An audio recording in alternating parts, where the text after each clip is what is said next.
Na doutrina cristã, o perdão não é uma opção, é uma exigência. Nosso Senhor exigiu que cada um de nós, seus seguidores, praticássemos o perdão, e esse é um assunto recorrente nos seus ensinos, o que muitas vezes suscita um questionamento por parte das pessoas. O perdão é algo justo? Pois bem, é sobre isso que queremos falar hoje, o perdão e a justiça de Deus. Fique comigo e nos próximos minutos entenderemos melhor esse assunto tão importante.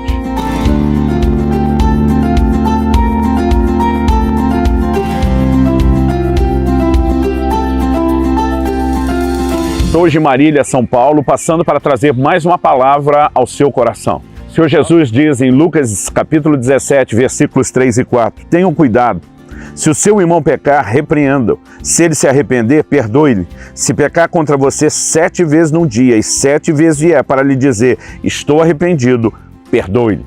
No versículo 5 a Bíblia diz, então os apóstolos disseram ao Senhor, aumenta-nos a fé. Nós temos em primeiro lugar uma advertência do Senhor aos seus discípulos, tomem cuidado. E essa declaração, essa frase que dá início a esse momento de ensino, ela é muito importante e eu vou falar sobre ela daqui a pouco. Logo depois ele fala sobre um perdão que é recorrente. Se a pessoa recorre na ofensa, mas se arrepende, ela deve ser perdoada. Quando Jesus fala a respeito de perdoar a pessoa 7 vezes num único dia, os apóstolos reagem como quem diz, está além da nossa capacidade, aumenta-nos a fé. Eu tenho percebido como muitas vezes o assunto do perdão gera reações, gera questionamentos nas pessoas, quase como quem diz, não é possível praticá-lo. Em primeiro lugar, se de fato não fosse possível praticá-lo e Deus pedisse isso de nós, ele estaria sendo injusto. E a primeira coisa que precisamos entender ao abordar o assunto do perdão é que jamais ele vai ferir a justiça de Deus. Em Hebreus, no capítulo 6 e no versículo 10, a Bíblia diz que Deus não é injusto. Então, se há algo que podemos ter certeza a respeito do nosso Deus, é que Deus é justo. Ele não pediria de nós para exercer um perdão que não fosse possível. Isso faria dele alguém injusto. Ele também não nos levaria a perdoar simplesmente porque isso é bom para o nosso ofensor, mas não é bom para nós. Isso também poderia ser, talvez sob alguma perspectiva, considerado como injusto. Nós precisamos entender que o perdão em momento nenhum fere a justiça de Deus. Pelo contrário, ele está muito relacionado com a justiça de Deus. Então, a primeira coisa é quando o Senhor começa dizendo, tomem cuidado. As advertências a respeito do perdão dizem respeito não apenas a liberar o nosso ofensor, mas a proteger o nosso próprio coração, não apenas as nossas emoções, mas a nossa vida espiritual. Em Hebreus, no capítulo 12, nos versículos 14 e 15, a Bíblia fala sobre seguir a paz com todos e a santificação sem a qual ninguém verá o Senhor. Logo depois a Bíblia diz que nós precisamos tomar cuidado para que nenhuma raiz de amargura brotando nos perturbe e por meio dela muitos sejam contaminados. Quando o Senhor fala a respeito desse cuidado, não é apenas o cuidado de manter uma outra pessoa sem perdão, como se a preocupação fosse mera e simplesmente com o ofensor. O Senhor sabe que a falta de perdão vai nos prejudicar. A raiz de amargura, ela não apenas vai trazer dano à nossa vida, mas dano à vida de outras pessoas. A Bíblia diz que outros serão contaminados. Então precisamos entender que esse dano que a falta de perdão traz não é meramente emocional. O Senhor Jesus comparou, e mais de uma vez nos seus ensinos, a falta de perdão como algo que coloca alguém numa prisão. Num desses ensinos, em Mateus 28, Jesus diz que a pessoa que está na prisão, ela será entregue aos verdugos, que significa torturadores. Eu tenho observado por muito tempo no ministério pastoral, gente que por falta do perdão adoeceu, não apenas emocionalmente, mas até mesmo fisicamente. Gente que definhou espiritualmente. Então, antes de mais nada, precisamos ter a perspectiva correta de que oferecer perdão não é mero e simplesmente dar algo bom para quem nos feriu, como se isso fosse algo ruim para nós. Aliás, alguém definiu a atitude do ressentimento como algo tão tolo, a ponto de comparar isso com a seguinte ilustração. Diz que o ressentimento é algo parecido com você todo dia tomar um pouco de veneno, esperando que quem te ofendeu morra, quando na verdade quem está sofrendo o dano é você e quem tem a maior probabilidade de morrer é você mesmo. Nós observamos o ensino bíblico e essa verdade, ela se destaca. Muitas vezes, quando estou aconselhando pessoas sobre a importância de praticar o perdão, elas olham para mim e agora é a emoção, não é mais a razão e nem tampouco a fé num Deus que é justo gritando. E eles dizem, mas é injusto. A pessoa fez o que queria e agora eu ainda sou obrigado a perdoá-la. E essa reação de injustiça, ela em primeiro lugar vai nos manter na prisão, não só emocional, repito, espiritual que estamos. Jesus disse que se nós não perdoarmos as ofensas dos outros, nós não seremos perdoados pelo próprio Deus. O texto que eu mencionei antes, Hebreus 12:15, fala sobre não se privar da graça de Deus. A falta de perdão estanca o fluxo da graça de Deus nas nossas vidas. Então nós precisamos entender a importância de que Deus não está apenas exigindo de nós sofrimento para que a gente dê alívio a quem nos fez sofrer. Em primeiro lugar, nós precisamos entender que o perdão nos traz alívio. Ele liberta o nosso coração, ele liberta a nossa alma, ele liberta as nossas emoções. E, portanto, jamais pode ser considerado algo injusto, porque na perspectiva de Deus é algo justo. Pelo que fazemos em relação a Ele, pelo que fazemos em relação a nós mesmos e pelo que fazemos em relação aos outros. O que muitas vezes as pessoas não entendem, tratando a respeito do assunto de perdão, é que a palavra de Deus diz, no livro de Romanos, amados, não vos vingueis a vós mesmos, mas dai lugar à ira. Essa declaração de Paulo mostra que Deus espera que a gente não se vingue, mas o fato da gente decidir não se vingar não significa que não haverá justiça sobre uma ofensa cometida. A Bíblia diz, quando eu decido não me vingar, estou dando lugar à ira, não a minha ira, mas a ira de Deus.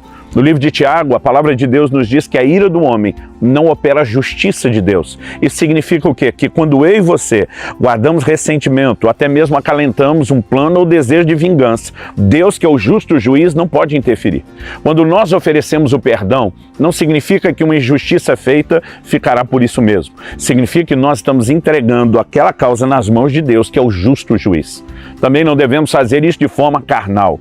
Um dia expliquei isso para uma pessoa, ela se animou, né, em relação ao perdão, mas com a motivação errada. Ele disse, então agora eu vou perdoar mesmo para que Deus julgue essa pessoa. A proposta do perdão é oferecer misericórdia, mas ela não exclui a justiça de Deus. O que nós precisamos entender é que o livro de Tiago diz que a misericórdia triunfa do juízo. Sempre antes de julgar, Deus oferece misericórdia. E se Ele não tivesse agido assim conosco, nós estaríamos perdidos. Então não podemos esperar que Deus nos ofereça misericórdia antes de juízo, mas para as outras pessoas, juízo antes da misericórdia. No entanto, o perdão jamais vai anular a justiça de Deus. Quando alguém comete uma ofensa, né, e não se arrepende, e nós oferecemos perdão, nós estamos protegendo o nosso próprio coração. Quando essa pessoa não se consertou, em vez de abraçar a misericórdia que Deus ofereceu, ela vai ter que lidar com a realidade do juízo. Porque ao mesmo tempo que a Bíblia revela um Deus que é amor, ela também nos revela um Deus que é justo e que também é um justo juiz.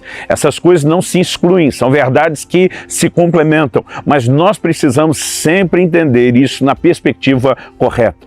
Quando eu vejo alguém declarando o perdão é injusto, eu digo, não, você não tem o direito de dizer isso, porque se o perdão é injusto, aquele que o ordenou, que é Deus, ele também seria injusto. E como já mencionamos, as Escrituras são claras a ponto de dizer que Deus não é injusto. Nós precisamos entender o perdão não apenas com essa motivação egoísta. Bom, então vou perdoar para proteger meu coração, né? Se agimos mera e simplesmente por isso, não alcançamos nem captamos o coração de Deus. No entanto, não podemos negar que, embora o propósito não seja meramente nos proteger, o efeito colateral, a consequência, inevitavelmente deve ser vista como algo que também nos abençoa, como algo que também nos protege. Quando eu penso na ideia do perdão, eu penso em primeiro lugar no sorriso do coração de Deus, num Deus que nos ordenou que nós sejamos imitadores dele como seus filhos amados. E a Bíblia diz isso logo depois de declarar em Efésios 4:32 que nós devemos perdoar, como Deus em Cristo nos perdoou.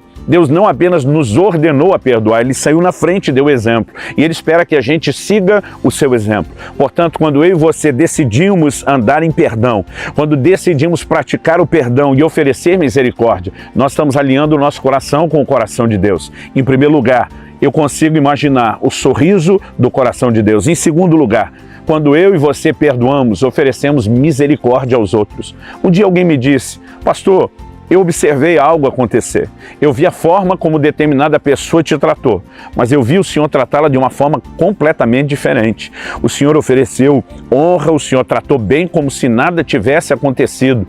Ele falou, isso não soa um pouco falso, um pouco enganoso? Uma vez que a gente sabe o que te foi feito? Eu disse, de forma alguma. O que aquela pessoa fez revela quem ela é.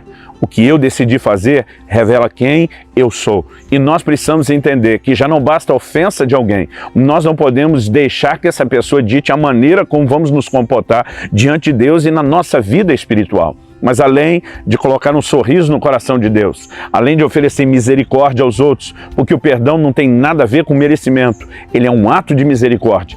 Além disso tudo, nós precisamos entender que Ele nos protege, porque a falta de perdão vai nos privar da graça de Deus, vai nos privar do perdão de Deus, vai nos colocar numa prisão espiritual, vai nos levar a esse lugar onde, além de presos, somos torturados. Então, quando Deus pede a mim e a você que manifestemos ou oferecemos o perdão, Ele não está apenas defendendo os interesses do ofensor, Ele está demonstrando sua preocupação e o seu zelo por cada um de nós. O perdão, em todas as suas expressões e perspectivas, sempre vai refletir a justiça de Deus. Um Deus que não preocupa só com o ofensor, mas se preocupa também com cada um de nós que talvez estejamos no lugar de ofendidos. Um Deus que também não quer que a gente apenas remoa as nossas dores, piorando a nossa situação, mas que quer nos livrar tanto do dano emocional como do dano espiritual. Um Deus que, quando, por meio do perdão, decidimos não julgar uma situação, Ele diz, então agora você colocou a causa nas minhas mãos